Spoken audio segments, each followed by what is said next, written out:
Hari ini kita sedang mengajukan permohonan judicial review ke MK soal Undang-Undang Pemilu, yang dimana di sini kami menyoroti bagaimana model keserentakan dari pemilu itu sendiri seperti itu. Jadi sebenarnya kita pertama-tama itu melihat bagaimana evaluasi pemilu di tahun 2019, yang dimana pemilu 2019 ini menggunakan model pemilu serentak 5 kotak yang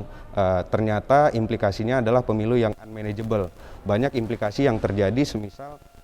ada 894 penyelenggara pemilu yang kemudian meninggal akibat kelelahan seperti itu. Kemudian juga ada 5.175 orang, dan bahkan ada lebih banyak lagi yang tidak tercatat yang kemudian jatuh sakit akibat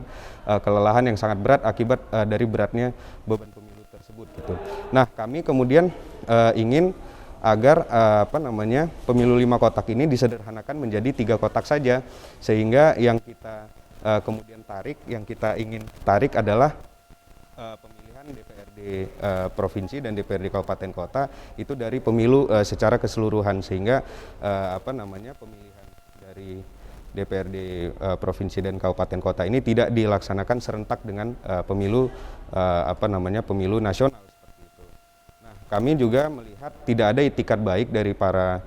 pembentuk undang-undang, baik itu dari pemerintah juga dengan DPR gitu ya, yang kemudian ingin mengevaluasi pemilu 2019, padahal sangat banyak permasalahan, sehingga karena tidak ada keinginan untuk mengevaluasi, kemudian juga RUU pemilu yang seharusnya bisa menjadi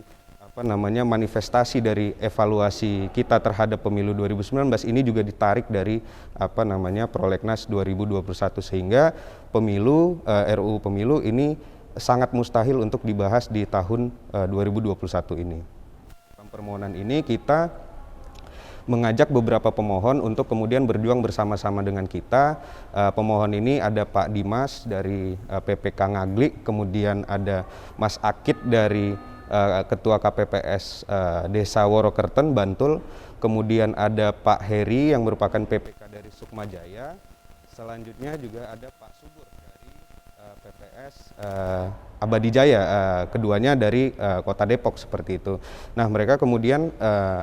banyak menceritakan unek-unek mereka, keresahan mereka, dan kemudian aspirasi mereka. Dan ini merupakan strategi kami agar mereka juga mendapatkan satu sarana yang legal, yang konstitusional untuk kemudian dapat menyuarakan aspirasinya, keresahan mereka, dan sebagainya seperti itu. Ya, harapannya kita mengharapkan kita memahami lah hakim-hakim MK kemudian adalah orang dengan keilmuan yang sangat tinggi, yang kualifikasinya juga sangat tinggi gitu ya, sehingga kami berharap MK kemudian bisa melihat persoalan ini secara objektif seperti itu. Dan juga MK kami harapkan juga untuk melihat bagaimana penderitaan kelelahan yang mereka alami para penyelenggara seperti itu,